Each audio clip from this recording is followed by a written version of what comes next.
Welcome to LingLing Mandarin Chinese Story Listening. 年兽的传说 The Legend of Beast Nian.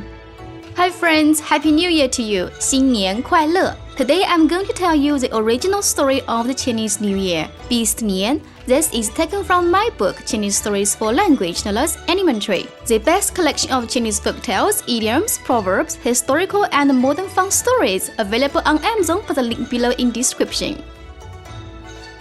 森林 Forest 森林怪兽 Beast 怪兽天亮 Dawn 天亮天黑 Dusk 天黑家里 At home 家里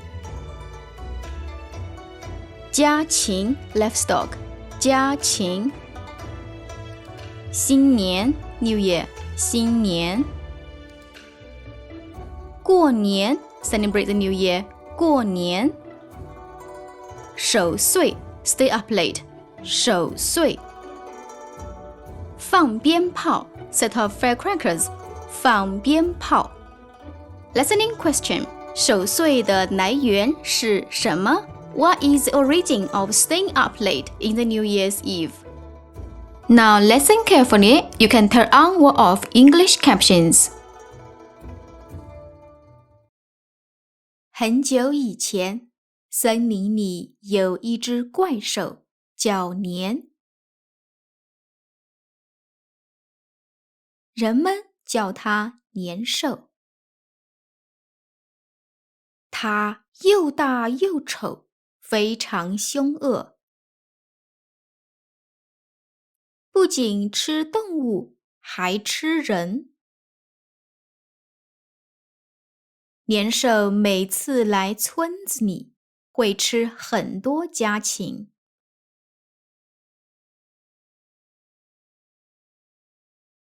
有时候，一些老人和孩子也会被它吃了。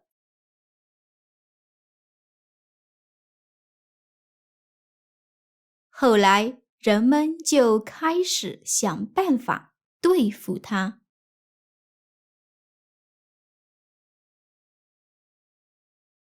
人们发现年兽是每365天来一次。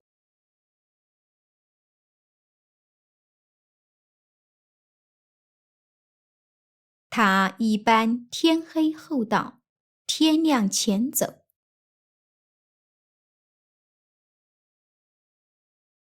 而且他很怕鞭炮。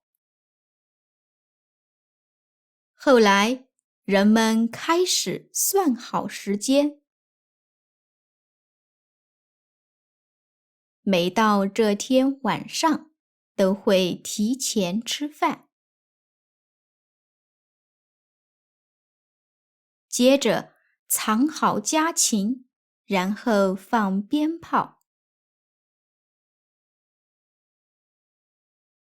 最后关上门，待在家里，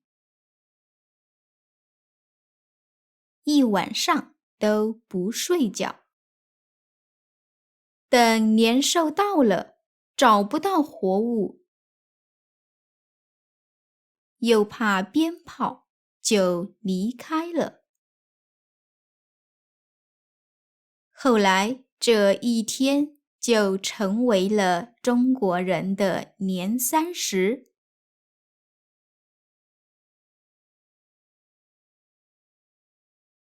过新年就叫过年。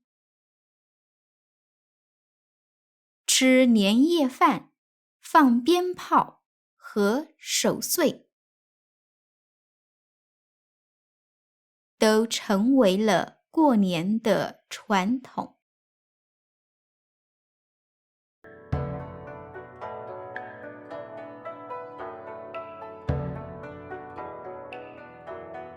Thank you for watching. If you enjoy learning Chinese with me, make sure to check my Chinese learning books and resources below in the description. This year, the 10th of February marks the Chinese New Year of the Dragon, so I wish you a very happy New Year of the Dragon. 龙年大吉! Thank you again. See you next time.